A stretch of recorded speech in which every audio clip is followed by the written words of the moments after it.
Hello दोस्तों, पवन teaching centre में आपका स्वागत है। पेन पेपर हाथ में, अठमा के हिस्ट्री की बुक साथ में। तो बने रहे पवन टीचिंग सेंटर के साथ, पढ़ते रहें, यूँ आगे बढ़ते रहें। जैसा कि आपको दिखाई रहेगा, कक्षा 8 अतीत से वर्तमान यानी कि इतिहास, हिस्ट्री, इसी को भी बोलते हैं इंग्लिश में। इसका चैप्टर 1, चैप्टर 2 हम लोग चैप्टर 3 का क्वेश्चन आंसर, ऑब्जेक्टिव, लघु उत्तरी, मैच द फॉलोइंग दीर्घ सारा कर चुके हैं। इसका आज हम लोग चलेंगे चैप्टर 4। इसका चैप्टर 4 का सोल्यूशन करने क्या है, उपनिवेशवाद। कौन बात? उपनिवेशवाद एवं जनजातीय समाज। इसका क्वेश्चन आंसर करेंगे हम लोग। अगर आपको वीडियो अच्छा लगेगा तो लाइक कीजिएगा, दोस्तों के साथ शेयर करना ना भूलिएगा। देरी न करते हुए चलते हैं, डायरेक्ट प्रश्न की ओर चलते हैं। जैसा कि आपको प्रश्न दिखाई दे रहा होगा, हम इस सभी प्रश्नों को क्या कर चुके हैं, एक टाइपिंग कराकर बढ़िया से आपको हम दे चुके हैं, जो कि यूट्यूब पर पहली बार किया जा रहा है। अगर आपको वीडियो अच्छा लगेगा तो लाइक कीजिएगा, दोस्तों के साथ शेयर करिएगा, और चैनल पर पहली बार तो सब्सक्राइब करना बिल्कुल नहीं भूलिएगा। तो देरी न करते हुए चलते हैं प्रश्न की ओर। पहला प्रश्न क्या कह रहा? जनजाति समाज के लोग आम भाषा में क्या कहते थे? जनजाति समाज के लोग आम भाषा में क्या कहते थे? हरिजन, आदिवासी, सिख, हिंदू। जनजातीय समाज के लोगों को आम भाषा में क्या कहा जाता था? तो आदिवासी कहा जाता था। प्रश्न का फर्स्ट का आंसर क्या हो जाएगा? ख हो जाएगा, आदिवासी। कौन देने योग्य बात, ध्यान देने योग्य बात। पढ़ लो चाहे कहीं से, प्रश्न तो बनेगा यहीं से, कौन टीसी पीटीसी। प्रश्न संख्या 2 में और चलते हैं। प्रश्न संख्या 2 की ओर।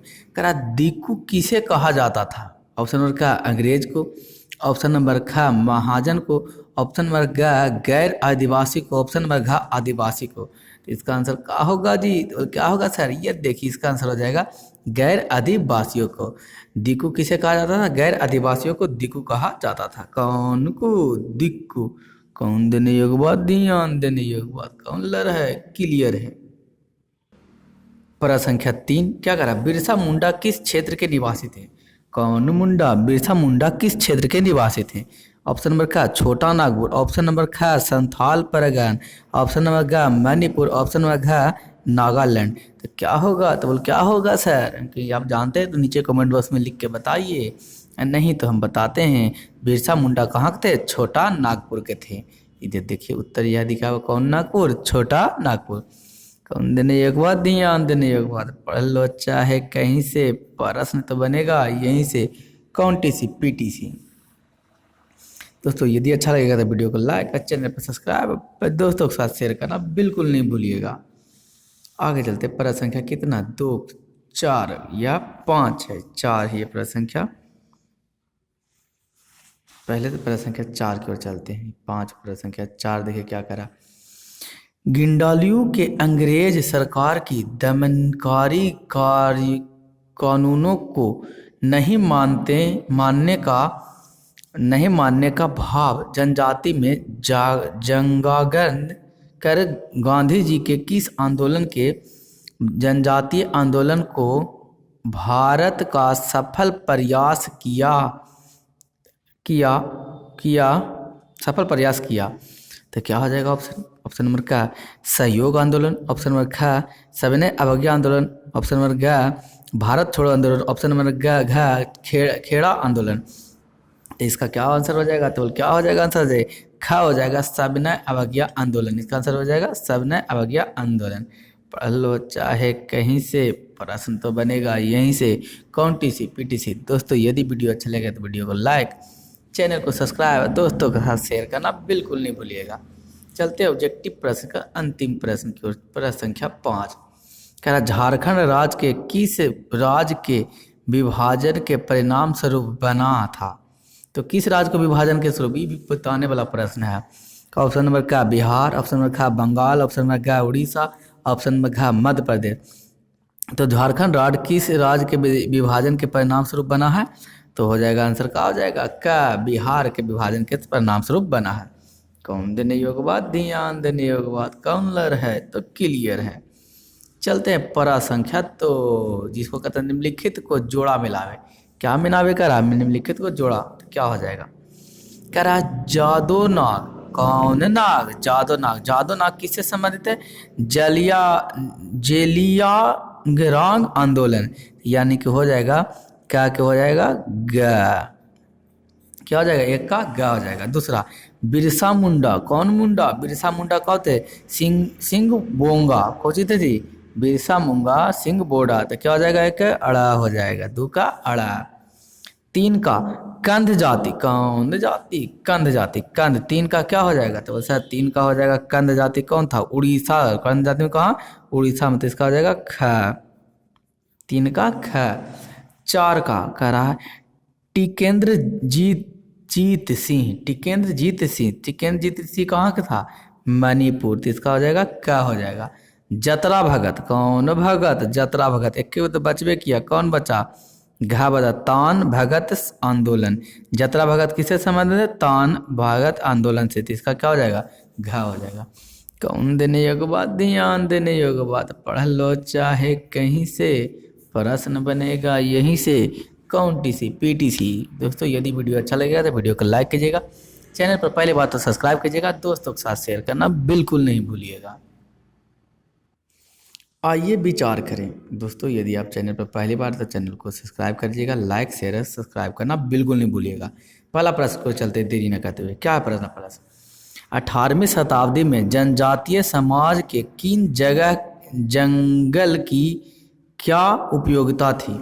उत्तर, 18वीं शताब्दी में जनजातीय समाज पूर्णतः जंगल पर निर्भर थे। वे जंगलों में उनके आसपास रहते थे। उनके दैनिक उपयोगिता की अधिकांश जरूरत को पूर्ति जंगलों से ही होती थी। वे जंगल को साफ कर खेती योग्य जमीन तैयार करते थे, पशुपालन भी करते थे, जिनका चारा उन्हें जंगलों से मिलता था। उनके घर भी जंगल की लकड़ियों के ही बने होते थे। कहने का तात्पर्य यह है कि तब जनजाति समाज अपनी आजीविका व अस्तित्व के लिए पूर्णतः जंगल पर निर्भर थे। जंगल की उपयोगिता उनके सारे काम के लिए थी। जंगल पर पूर्णतः निर्भर थे। वे जंगल पर पूर्णतः निर्भर थे। पढ़ लो चाहे कहीं से, प्रश्न बनेगा यहीं से, कौन टीसी पीटीसी। दोस्तों यदि अच्छा लगेगा तो वीडियो को लाइक कीजिएगा, चैनल पर पहली बार तो चैनल को सब्सक्राइब कीजिएगा, दोस्तों के साथ शेयर करना बिल्कुल नहीं भूलिएगा। चलते हैं प्रश्न संख्या कितनी की ओर, 2 की ओर। क्या कह रहा है प्रश्न संख्या 2, जो देखिए प्रश्न संख्या 2, आदिवासी खेती के लिए किन तरीकों को अपनाते थे। आदिवासी जो था वो खेती के लिए किन तरीकों को अपनाते थे। उत्तर, आदिवासी की खेती का तरीका बिल्कुल अलग था। पहाड़ी क्षेत्र पर रहने वाले आदिवासी झूम खेती की विधि अपनाते थे।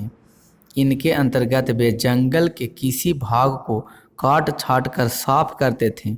2-3 वर्ष तक उस जगह पर खेती करने के बाद जब उस जगह के उर्वरता शक्ति समाप्त हो जाती थी तब वे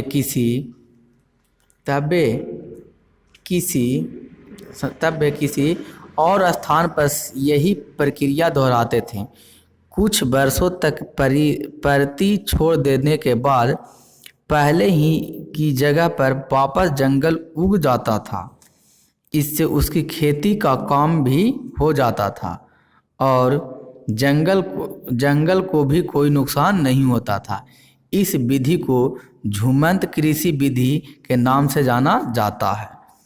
कौन देने योग्य बात, ध्यान देने योग्य बात, पढ़ लो चाहे कहीं से, प्रश्न बनेगा यहीं से, कौन टीसी पीटीसी। दोस्तों यदि अच्छा लगेगा तो वीडियो को लाइक कर दीजिएगा, चैनल पर पहली बात तो सब्सक्राइब कीजिएगा, दोस्तों के साथ शेयर करना तो बिल्कुल नहीं भूलिएगा। प्रश्न संख्या कह रहा 3, गैर आदिवासी एवं अंग्रेज के प्रति आदिवासियों का विरोध क्यों हुआ। आप तो जानबे करते, लाइक शेयर सब्सक्राइब कर ही दीजिएगा। उत्तर, अंग्रेज ज़्यादा से ज़्यादा लगान प्राप्त करने के फेर में जंगलों तक भी पहुँचे गए। उन्होंने आदिवासियों को उनकी ज़मीन से बेदखल कर दिया।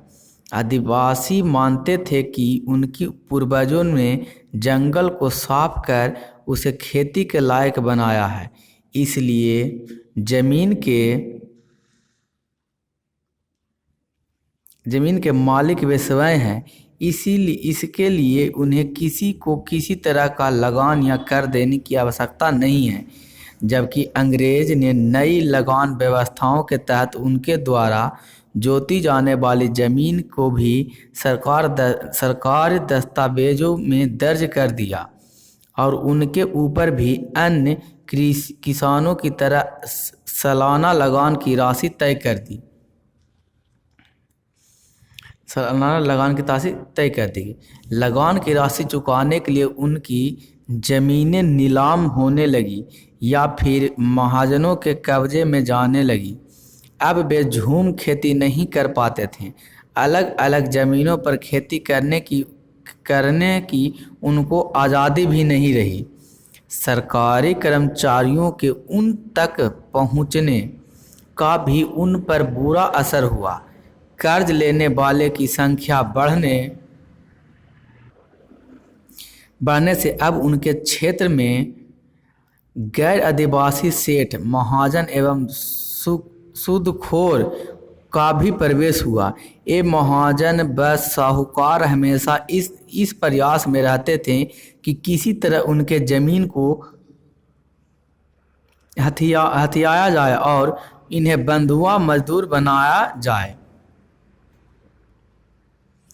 अतः गैर आदिवासियों एवं अंग्रेजों द्वारा अपनाई गई शोषण व जुल्म की नीतियों के फलस्वरूप आदिवासियों का उनके प्रतिरोध हुआ और वे शस्त्र उठाने की विवश हो गए।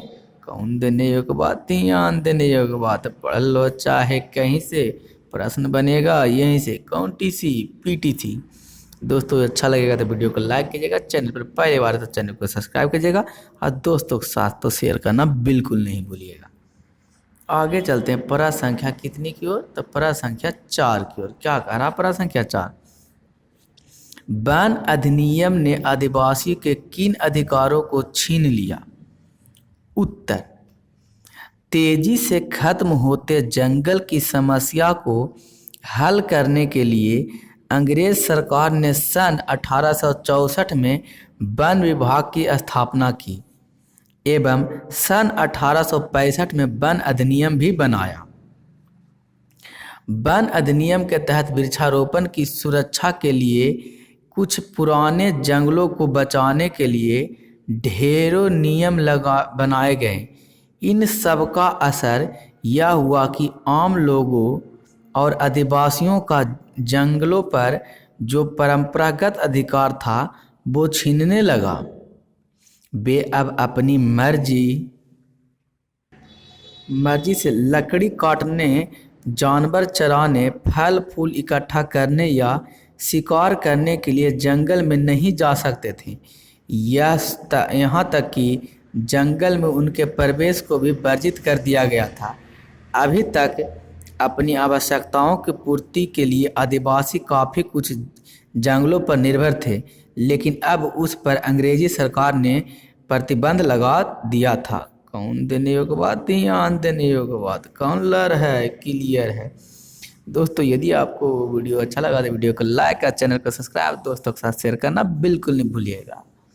चलते हैं प्रश्न संख्या 5 की ओर। क्या कह रहा प्रश्न संख्या 5? आप तो जानबे करते, लाइक शेयर सब्सक्राइब करना। कह रहा प्रश्न संख्या 5, ईसाई मशीनरियों ने आदिवासी समाज में असंतोष पैदा कर दिया। कैसे? उत्तर, आदिवासियों को शिक्षा देने के उद्देश्य से ईसाई मशीनरियों का भी उनके इलाके में आगमन हुआ। ईसाई मशीनरियों का वास्तविक उद्देश्य जनजाति क्षेत्र पर अपना वर्चस्व स्थापित करना तथा उनका धर्म परिवर्तन करना था। उन्होंने आदिवासियों के धर्म एवं उनकी संस्कृति की आलोचना करना शुरू कर दिया और बहुत से आदिवासियों का धर्म परिवर्तन भी कर डाला। ईसाई मशीनरियों ने उन्हें यह प्रलोभन दिया, यह सेठ, साहूकार एवं महाजनों से उनकी रक्षा करेगा। परंतु वास्तविकता कुछ और ही थी। ये मशीनरियों सेठ, साहूकार, जमींदार एवं बिचौलिए के साथ मिलकर आदिवासियों का खूब आर्थिक एवं शारीरिक शोषण करते थे।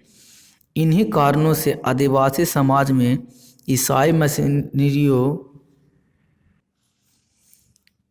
साहूकार ईसाई शोषण से इन्हीं कारणों से आदिवासी समाज में ईसाई मशीनरियों के प्रति असंतोष पैदा हुआ। आखिरकार अंग्रेजों एवं गैर आदिवासी के खिलाफ आदिवासियों ने जगह जगह पर अस्त्र उठा लिए। कौन देने योग्य बात, ध्यान देने योग्य बात, पढ़ लो चाहे कहीं से, प्रश्न बनेगा यहीं से, कौन टीसी पीटीसी। दोस्तों ये अच्छा लगेगा तो वीडियो को लाइक कीजिएगा, चैनल पर पहली बार तो सब्सक्राइब कीजिएगा, दोस्तों के साथ शेयर करना बिल्कुल नहीं भूलिएगा। पढ़ लो चाहे कहीं से, प्रश्न बनेगा यहीं से, कौन टीसी पीटीसी। अगले प्रश्न को चलते, प्रश्न संख्या 6। प्रश्न संख्या 6 क्या कह रहा है? बिरसा मुंडा कौन थे? बिरसा मुंडा कौन थे? उन्होंने जनजाति समाज के लिए क्या किया? उत्तर हो जाएगा, बिरसा मुंडा का जन्म 15 नवंबर सन 1874 ईस्वी को छोटा नागपुर प्रमंडल के तमाड़ थाना अंतर्गत उलीहातू गांव के निकट एक छोटा से क्षेत्र चंदकंद में हुआ था। उनके पिता का नाम, उनके पिता का नाम सुंगना मुंडा एवं माता का नाम कदमी था। बिरसा जी की शिक्षा दीक्षा चाईबासा के एक जर्मन मिशन स्कूल में हुए थे। शुरू में कुछ मुंडाओं के साथ मिलकर उन्होंने ईसाई धर्म को स्वीकार कर लिया, पर बाद में ईसाई धर्म में असंतुष्ट होकर फिर मुंडा बन गए। उनके मन में अंग्रेज एवं जमींदारों के प्रति आक्रोश की भावना ने मुंडा विद्रोह को जन्म दिया। लाइक शेयर सब्सक्राइब तो आप कर ही दीजिएगा, अच्छा लगेगा तो। कह रहा सन 1895 में बिरसा को उनके कुल देवता सिंह बोंगा से एक नए धर्म के प्रतिपादन की प्रेरणा मिली, जिसके अनुसार उसने अपने आप को भगवान का अवतार घोषित किया और अंग्रेजी शासन का अंत करने का बीड़ा उठा लिया। उसने अपने कई अनुयायियों के साथ अंग्रेजों से लड़ाई लड़ी और रांची के एक जेल में 2 जून 1900 को हैजा की बीमारी से उनकी मृत्यु हो गई। कौन देने योग्य बात, ध्यान देने योग्य बात, पढ़ लो चाहे कहीं से, प्रश्न बनेगा यहीं से, कौन टीसी पीटीसी। दोस्तों यदि आपको वीडियो अच्छा लगा तो वीडियो को लाइक कीजिएगा, चैनल पर पहली बात तो चैनल को सब्सक्राइब कीजिएगा। अगर आपको वीडियो अच्छा लगता हो तो पढ़ लो चाहे कहीं से, प्रश्न बनेगा यहीं से, कौन संख्या, प्रश्न संख्या कितना, प्रश्न संख्या चलते आगे, प्रश्न संख्या 7 की ओर। क्या करा प्रश्न संख्या 7? अंग्रेज संथाल का शोषण किस तरह किया करते थे? उत्तर, अंग्रेजों संथाल का हर प्रकार से शोषण किया करते थे। उन्होंने सबसे पहले तो नई लगान व्यवस्थाओं के तहत उन्हें उनकी ज़मीन में बेदखल कर दिया। फिर उन्होंने लगान की भारी राशि चुकाने के लिए उनको असमर्थ बना जिनकी ज़मीन को नीलाम कर दिया। आदिवासी को उन्होंने वन अधिनियम बनाकर जंगलों का उपयोग करने से वंचित कर दिए। कभी जो स्वतंत्र और अपनी जमीन के मालिक थे, अंग्रेज ने उन्हें बंधुआ मजदूर बनने की राह पर डाल दिया और उनकी जमीन और जंगलों को बेदखल कर दिया। अंग्रेज ने संथाल का आर्थिक, शारीरिक और मानसिक हर प्रकार से शोषण किया। कौन देने योग्य बात, ध्यान देने योग्य बात, पढ़ लो चाहे कहीं से, प्रश्न बनेगा यहीं से कौन टी सी पीटीसी। दोस्तों यदि वीडियो अच्छा लग रहा तो वीडियो को लाइक कीजिएगा, चैनल पर पहली बार तो चैनल को सब्सक्राइब कीजिएगा, दोस्तों के साथ शेयर करना बिल्कुल नहीं भूलिएगा। प्रश्न संख्या कितना 8 है, क्या करा है प्रश्न संख्या 8 में करा जादोंगा कौन था, उनके उपलब्धियों के विषय में बताइए। उत्तर क्या होगा, उत्तर पूर्व भारत में मणिपुर में जेमई लियांगमेई एवं रांगमेई नामक नागा जनजाति की बहुल्यता थी। जांगनोई रंगाओं में जनजाति का नेता, किसका नेता, जनजाति का नेता था। उसके नेतृत्व में 1990 में जनजाति लोगों ने विद्रोह का झंडा खड़ा किया। उपर्युक्त 3 जनजाति के नाम पर इस आंदोलन का जेलियांग आंदोलन का नाम दिया गया। लाइक सब्सक्राइब और शेयर आप कर दीजिएगा। जादोनांग ने सब प्रथम इन 3 जनजातियों का एकता स्थापित कर अंग्रेजों एवं गैर आदिवासियों को बाहर खदेड़ने का एक राजनीतिक कार्यक्रम बनाया। खास बात यह थी कि इनका आंदोलन आगे चलकर गांधी जी के द्वारा चलाए गए सविनय अवज्ञा आंदोलन के साथ जुड़ गया। कौन देने योग्य बात, ध्यान देने योग्य बात, कौन लर है, क्लियर है, पढ़ लो चाहे कहीं से, प्रश्न तो बनेगा यहीं से कौन टी सी पीटीसी। दोस्तों यदि आपको वीडियो अच्छा लगता है तो वीडियो को लाइक कीजिएगा, चैनल पर पहली बार है तो चैनल को सब्सक्राइब कीजिएगा और दोस्तों के साथ शेयर करना बिल्कुल नहीं भूलिएगा। चलते प्रश्न संख्या कितनी की ओर, प्रश्न संख्या 9 की ओर। क्या कह रहा है प्रश्न संख्या 9, जो देखिए कह रहा प्रश्न संख्या 9, जनजातीय विद्रोह में महिलाओं की भूमिका का वर्णन करें। उत्तर हो जाएगा जादो नाग की 13 वर्षीय चचेरी बहन जिंडायू ने अपने भाई की भूमिगत योजना के तहत नागा राज की स्थापना के प्रयास में उसका सक्रिय साथ दिया। एक हत्या के मामले में जब जादोनांग को फंसाकर अंग्रेजों ने 29 अगस्त 1929 को उसे फांसी पर चढ़ा दिया तो मिंडायू ने इस आंदोलन को जारी रखा। 1932 में इस आंदोलन को दबाकर गिंडालियू को आजीविका कारावास की सजा दी गई। सन 1947 में आज़ादी मिलने के बाद उसे रिहा कर दिया गया। उसने अंग्रेजी सरकार के दमनकारी कानून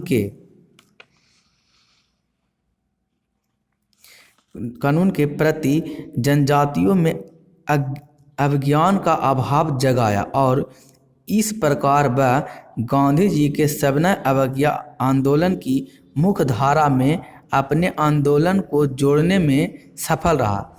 कई अन्य आदिवासियों महिलाओं ने भी उपनिवेशवाद के खिलाफ आदिवासियों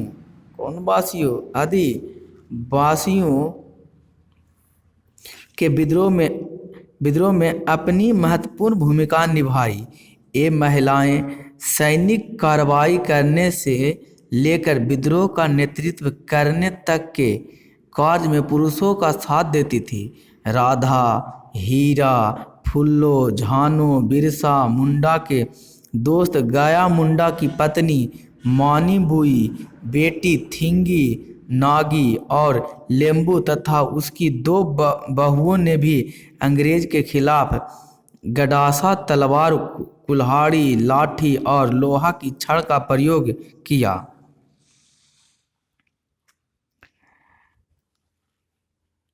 ताना भगत आंदोलन में भी जतरा भगत के बाद लिथो उराव नाम की जनजाति महिलाओं ने नेतृत्व संभाला। गुंडा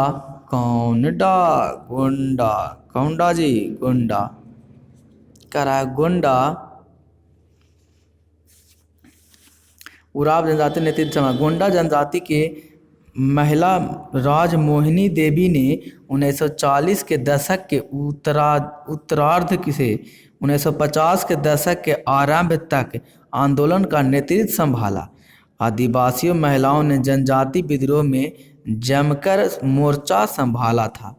कौन देने योग्यवाद, ध्यान देने योग्यवाद, पढ़ लो चाहे कहीं से, प्रश्न बनेगा यहीं से, कौन-सी पीटीसी। दोस्तों यदि आपको वीडियो अच्छा लगा तो वीडियो को लाइक कीजिएगा, चैनल पर पहली बार चैनल को सब्सक्राइब कीजिएगा, दोस्तों के साथ शेयर करना तो बिल्कुल नहीं भूलिएगा। अगला प्रश्न पे चलते, प्रश्न संख्या कितना, 10। प्रश्न संख्या 10 क्या कह रहा है जो देखिए, जनजाति समाज की महिलाओं का घरेलू उद्योग क्या था। उत्तर, जनजाति समाज की महिलाओं के घरों में चटाई बनाने, बुनाई करने एवं वस्त्र बनाने का काज करती थी।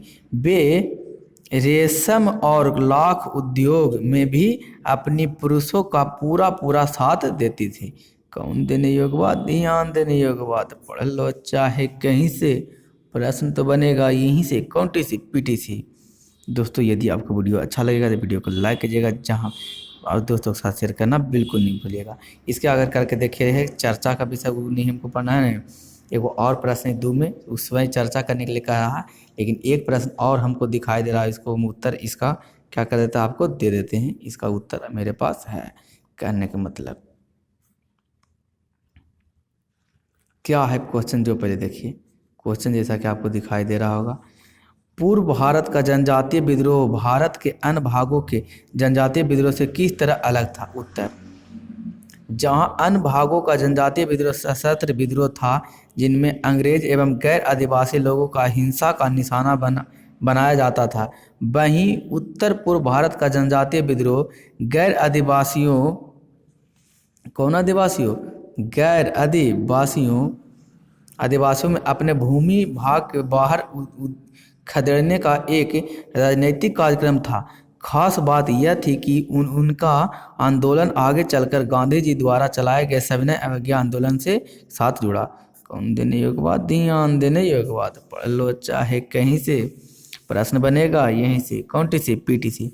दोस्तों यदि आपको वीडियो अच्छा लगे तो वीडियो को लाइक कीजिएगा, चैनल पर पहली बार तो चैनल को सब्सक्राइब कीजिएगा, दोस्तों के साथ वीडियो शेयर करना बिल्कुल नहीं भूलिएगा। पढ़ लो चाहे कहीं से, प्रश्न तो बनेगा यहीं से। अंत में मैं आपको यही कहूँगा, छोटे को प्यार दे, बड़े को सम्मान करें, अपना व्यक्तित्व इस तरह का कायम रखें कि आपके साथ रह रहे स्त्री भी सुरक्षित महसूस कर सके। अंत तक आपका वीडियो देखने के लिए धन्यवाद। बने रहें पवन टीचिंग सेंटर के साथ, पढ़ते रहें यूँ आगे बढ़ते रहें।